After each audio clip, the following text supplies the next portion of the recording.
This afternoon, the president returns right here to Washington, where he is facing what might be the busiest and most defining month of his first year in office. With no major legislative accomplishments to date, President Trump and congressional Republicans are now racing to pass tax reform before the end of the year.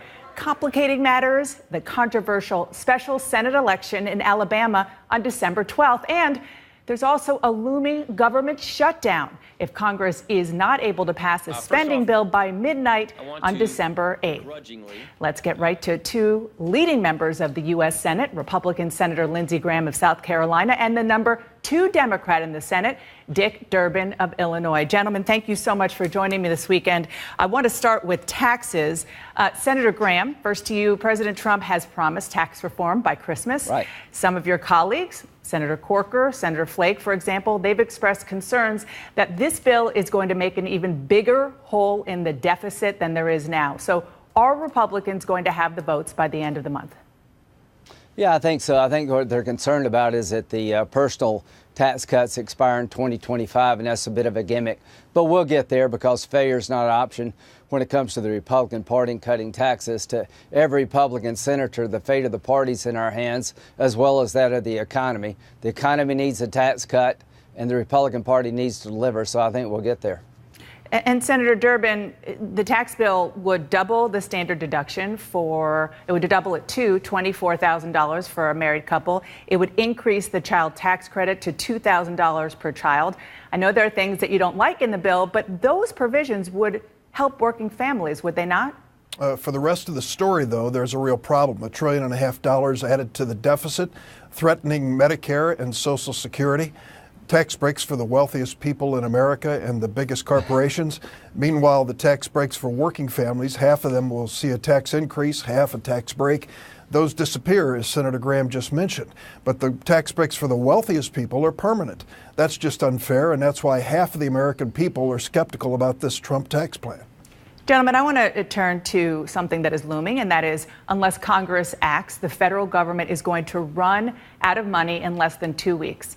Senator Durbin, members of your party are threatening to vote against a bill to fund the government unless Congress votes to protect dreamers. Those, of course, are children brought to the U.S. illegally by their parents. Is funding the government contingent on finding a legislative solution for dreamers? Listen, there are a number of things that we have to do before the end of the year, and I think Senator Graham will agree with me. We heard on an earlier program right here on your network, we face the end of the Children's Health Insurance Program, the Community Health Care Clinic Program, that's also expired. But we believe, Senator Graham and I do, that we have a fixable priority in the DREAM Act, a bipartisan solution to this problem to make sure that these young people have a chance to earn their way into citizenship. We can do this, and we can get it done before the end of the year. Will that be a demand? Will you demand that that gets done in order to get your vote on funding the government? Let me tell you, I'm not prepared to go home for the holidays until we get our work done. Is that a yes? I'll just leave it at that.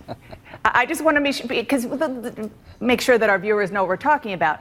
Sounds like you're willing to risk veterans' benefits, pay for government workers around the holidays in order to push through a DACA fix. Am I reading you right?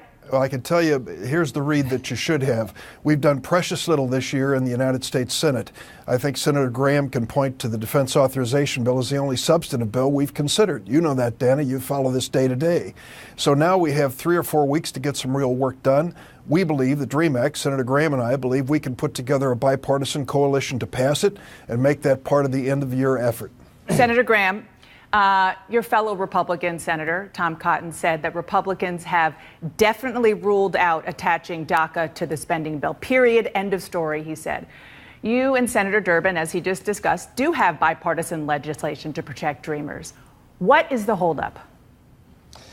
Well, the way I look at the end of the year bill is a chance to really do some good for the country as a whole, starting by funding the Defense Department more adequately. I'm not going to vote for a spending bill that doesn't dramatically increase defense spending, and I'm willing to increase non-defense spending on the NIH, the Corps of Engineers, the FBI, the CIA. We need border security. So there's a deal to be done. Dick's right about this.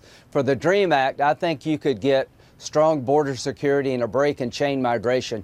If you could put those three things together and put it on the end of the year spending bill, that'd be a heck of an accomplishment for 2017. Well, Senator Durbin, would you go for that? If the Republican leadership agrees to put protections in for Dreamers, would you go for border security and an end to chain migration? I can tell you, when it comes to border security, we've signed up for that. Senator Schumer said that months ago. We believe that there are aspects of border security that Democrats and Republicans can agree on. When it comes to chain migration, bottom line, and I've even spoken to Senator Cotton about this, is when these Dreamers become citizens, they're not going to be second-class citizens. They're going to have the same rights as others in the United States. That's something that even Senator Cotton and I agree on. One last question on this. Senator Graham, do you think a government shutdown is possible over this DACA issue? In Congress, anything's possible. I think it would be sad to miss this opportunity. The president has talked very warmly about the DREAM Act kids. Everybody believes the military is in the world to hurt. John McCain points out about the training accidents are no accident because we've underfunded the military for so long. Everybody believes we need more border security. I think most people believe we need to go from chain migration, family-based immigration to merit-based immigration. And I think most Americans want to give these DREAM Act kids a more certain life. So let's do it in December. Let's do it for the good of the country. Let's take care of a lot of problems at one time to show the country we actually can function. I'm rather excited about the possibilities of legislating in December. Another thing, Senator Graham, coming up in December is a special election in Alabama. And this week, President Trump seemed to offer support for the Alabama Senate candidate Roy Moore, the Republican, who's being accused by 4 women, including a 14-year-old girl at the time, of sexual assault. Didn't rule out campaigning for him. And Senator Graham, just this morning, the president sent a tweet on this issue. He said, the last thing we need in Alabama and the U.S. Senate is a Schumer-Pelosi puppet who is weak on crime, weak on the border, bad for our military and our great vets, bad for our Second Amendment, and wants to raise taxes to the sky. Jones would be a disaster, Jones being the Democratic candidate. Senator Graham, you have called Roy Moore, called on him to step aside. You said he should be dealt with severely. Do you think the Republican Party leader, the President of the United States, should be telling voters to support Roy Moore? Well, that's a political decision by the president. He's definitely trying to throw a lifeline to Roy Moore. From a Republican point of view, I don't see what winning, I don't know what winning looks like with Roy Moore. If he wins, we get the baggage of him winning, and it becomes a story every day about whether or not you believe the women or Roy Moore. Should he stay in the Senate? Should he be expelled? If you lose, you give the Senate seat to a Democrat. At the time, we need all the votes we can get. The moral of the story is don't nominate somebody like Roy Moore who could actually lose a seat that any other Republican could win. And from a party perspective, we got to look long term, not short term. And what I would tell President Trump, if you think winning with Roy Moore is going to be easy for the Republican Party, you're mistaken. So, yes or no, is the president making a mistake here? That's up to him. I'm not going down the road he's going. That's up to the president. Okay, Senator Durbin, I want to ask you about multiple women now coming out and accusing your Democratic Senate colleague, Al Franken, of groping. Franken released a new statement saying that he crossed a line. He said that he understands that this is a problem and he's sorry. Now that more women have come forward, should Franken resign? Listen, Al Franken has acknowledged what he did was wrong, and it was wrong. He has also submitted his whole case to the Senate Ethics Committee. I think that was the right thing to do. Let's have a hearing, an investigation. Let's let this it really reach whatever conclusion it's going to reach, but through a due process. That to me makes sense. Others who have tried to run away from charges, you have to say Al Franken has faced it, and he's done it in a responsible way. I think it's the way to approach it. Couple other quick questions for you both at top of the news. Senator Graham, you have been very outspoken about the need for sanctions against Russia in response to meddling in the U.S. election. The president reluctantly signed a bill that was passed in a bipartisan way in August. The deadline to impose those sanctions came and went. The administration appears to be dragging its feet. What are you going to do about it? Push them to impose sanctions. Russia's up to no good throughout the entire world. 98-2, I think, 97-2 was the vote in the Senate.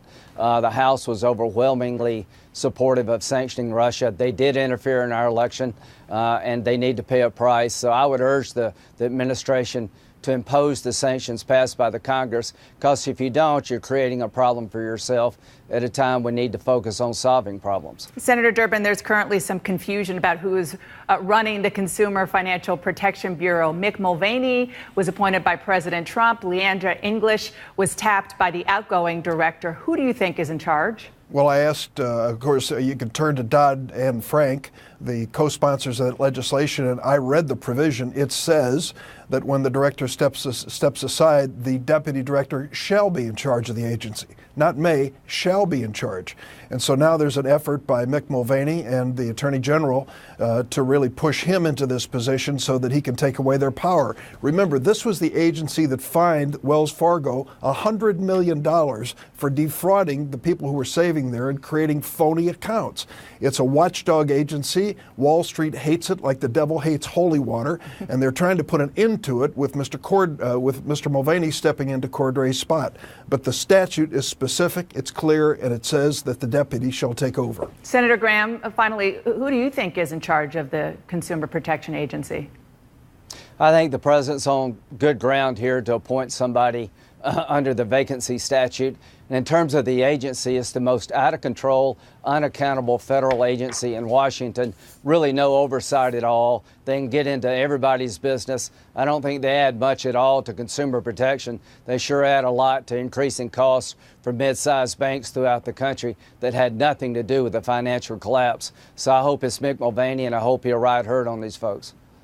Okay, we definitely didn't end on a bipartisan note there, but we appreciate the two of you, a Democrat and Republican, coming on together. It was a great discussion. Thank you both very much, and happy Thanksgiving.